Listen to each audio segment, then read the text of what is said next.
Hi everyone, in this video I will show you how to get an Infiniti Q50 key replacement in case you lost all your keys or just want to have a spare set. In addition, I will go over the estimated cost, type of keys, coding information, and some great tips to save you a lot of time and money. Of course, if you need any help, you can contact us 24/7 and we will connect you with a locksmith near you.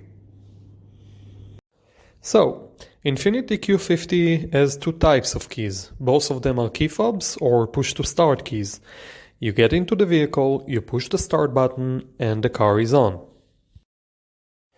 For 2020, we have a key fob with part number K like King, R like Robert, 5, T like Tom, X like X-ray, N like Nancy, 7, which needs to be coded on site with a spatial machine. Between 2014 and 2019, we have a key fob with part number 285 E like Elephant 3, 4, H like House, D like Dog, 04, which needs to be coded on site with a spatial machine as well. Now it's time for tip number 1. There are many different key fobs and transponder keys that looks exactly the same. However, they have a different chip value inside them, and if you get the wrong key, you get the wrong chip. Wrong chip, and you will not be able to start the vehicle. So always remember to provide the locksmith or dealer either the exact year, make and model of your car, or the VIN number and the type of key you had. For example, 2019 Infiniti Q50 push to start or key fob.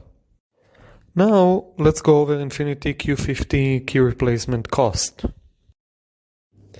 You have 3 options to get a key replacement and the price varies depending on where you get the new key. First, get a key online and then have a locksmith or dealer cut and program it for you. Second, call an automotive locksmith who can come and make you a key and code it on site. And third, tow the car to the dealer. Online, you can buy it for about $50 and including cutting and coding, you should pay about $280. A locksmith should charge you about $300 for on-site service at your location and the dealer about $380. The following is very important to remember. While some keys can be coded without a spatial machine, it is not the case here. Therefore, if you decide to buy a key online, you will have to contact either the locksmith or dealer to do it for you. You cannot do it yourself.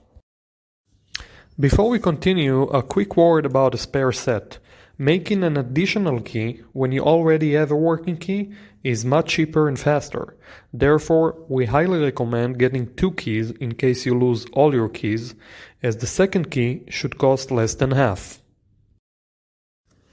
Now, some tips to save you a lot of time and money. First, call a few locksmiths. Get a few quotes. This is very important, as some locksmiths are very busy on a given day and some aren't. Use it for your advantage.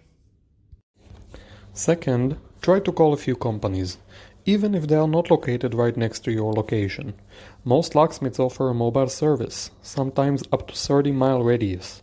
So even though the business address might be far from you, they might be helping the customer right next to you. Do your research, it will pay off. Third, try to schedule an appointment, if you can wait a while. Most locksmiths would prefer to give you a 10, even 15% discount if you can wait while they finish another job. This way, it can work out for everybody. You get a discount, they get a job. Ask for it. Don't be shy. Finally, just like a mortgage, try to negotiate. If you find a better quote, tell them. Who knows? Maybe they will give you a better one. For more great tips, you can read our blog post about car key replacement cost. That's it. I hope you liked this video. I would really appreciate if you can comment below to help other people and tell us how much you paid. And of course, if you need help, just give us a call. Thank you very much.